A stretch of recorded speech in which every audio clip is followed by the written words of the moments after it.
Channel کو subscribe کریں اور بیل آئیکن کو دبائیں تاکہ ہماری ویڈیوز کی نوٹیفیکیشن سب سے پہلے آپ کو ملے۔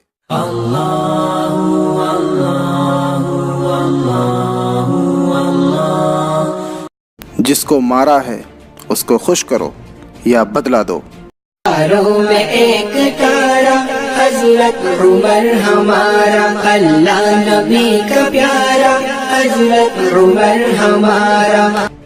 حضرت عمر فاروق رضی اللہ تعالی عنہ نے اپنے تمام گورنروں کو ہر سال حج کے موقع پر موجود رہنے کا حکم دے رکھا تھا۔ تمام گورنروں کی موجودگی میں وہ خطبہ ارشاد فرمایا کرتے تھے اور کہتے تھے: حاضرین کرام، میں نے یہ حکام، یہ گورنر تمہاری جانوں اور تمہارے مالوں پر ظلم کرنے کے لیے مقرر نہیں کیے، انہیں میں نے انصاف قائم کرنے اور مال غنیمت میں سے تمہارے حصے انصاف کے ساتھ تقسیم کرنے کے لیے بھیجا ہے۔ اگر کسی صوبے میں میرے عامل کی طرف سے، میرے کسی گورنر کی طرف سے کسی سے کوئی ناروا سلوک ہوا ہے تو وہ کھڑا ہو جائے۔ ناظرین کرام، ذرا غور کریں، حج کا موقع ہے، پوری سلطنت اسلامیہ سے حجاج کرام آئے ہوئے ہیں اور ان کے سامنے تمام گورنر کھلی کچہری میں حاضر ہیں۔ یہ تھا حضرت عمر کا عدل۔ ایسے ہی ایک موقع پر مصر کا ایک شخص کھڑا ہوتا ہے اور عرض کرتا ہے: یا امیر المؤمنین، آپ کے بھیجے ہوئے گورنر عمرو بن عاص نے ناجائز طور پر مجھے 100 کوڑے مارے ہیں۔ سیدنا عمر فاروق رضی اللہ تعالی عنہ نے گورنر سے فوراً جواب طلب کیا: تم نے اسے کیوں مارا؟ کوئی معقول وجہ بتاؤ یا بدلہ دینے کے لیے تیار ہو جاؤ۔ سیدنا عمرو بن عاص رضی اللہ تعالی عنہ کھڑے ہو گئے اور عرض کیا: امیر المؤمنین، اگر آپ نے اس طرح برسر عام اپنے گورنروں کا محاسبہ کیا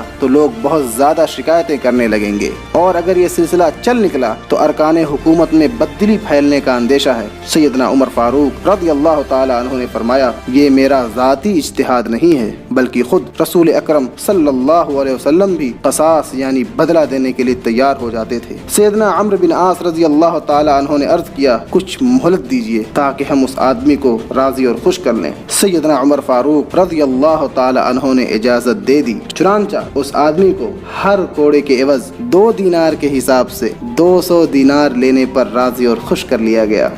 ہر دیس ہر شہر میں گونجے گا، ہر نگر میں اہل یقین کا نعرہ حضرت عمر ہمارا۔ دوستوں، اگر آپ کو یہ ویڈیو اچھی لگی ہو تو لائک کریں اور دوستوں کے ساتھ شیئر کریں اور چینل کو سبسکرائب کر کے نوٹیفیکیشن بیل کو آن کرنا نہ بھولیں۔ میں آپ سے ملوں گا اگلی ویڈیو میں، تب تک کے لیے گڈ بائے، جے ہند۔